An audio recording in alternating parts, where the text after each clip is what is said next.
official birthday of the United States Army. In today's Manly Minute, Ken has 5 things to know about the birthday. Folks, I've made 3 great decisions in my life. Okay.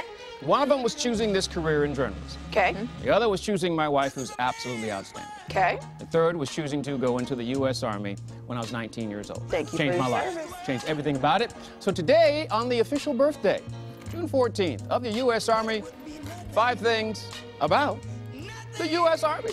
Here we go. Number 1, the beginning. General George Washington took command of the troops on July 3rd, 1775. Now think about that. July 3rd, 1775. And initially, the congressional budget was $2 million for basically a militia to fight in that Revolutionary War. It wasn't until a year later, that's July 3rd, 1776, when it officially becomes the U.S. Army. They changed that name from the United Army of Colonies to the U.S. Army, and that's how we know it today. 2, how many soldiers?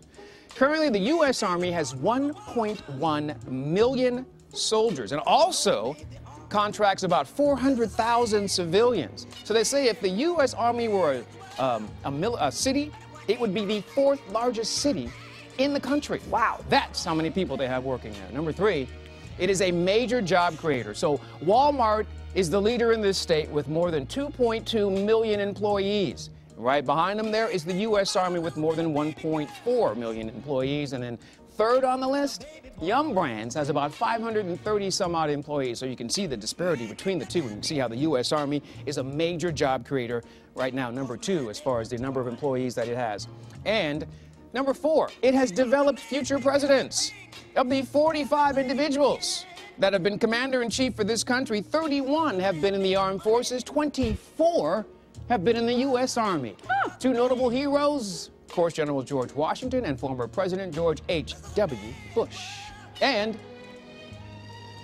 they need a lot of fuel, and that's one issue the Army is facing. So the Army uses about 1 billion gallons of fuel every year, which breaks down to 22 gallons for every soldier every single day. So now the U.S. Army is trying to find ways to decrease our reliance upon fossil fuels and make it a lot easier for the troops out in the field. Always working to find improvements here in the country. A little something you probably didn't know about the U.S. Army, a great branch of the armed forces that gave me everything in life, and I do appreciate it. To find out more, go to GoodDaySacramento.com, click on Show Info for today's date. Man up for knowing all about Big Brother in the U.S. Army. Good Day continues right after this.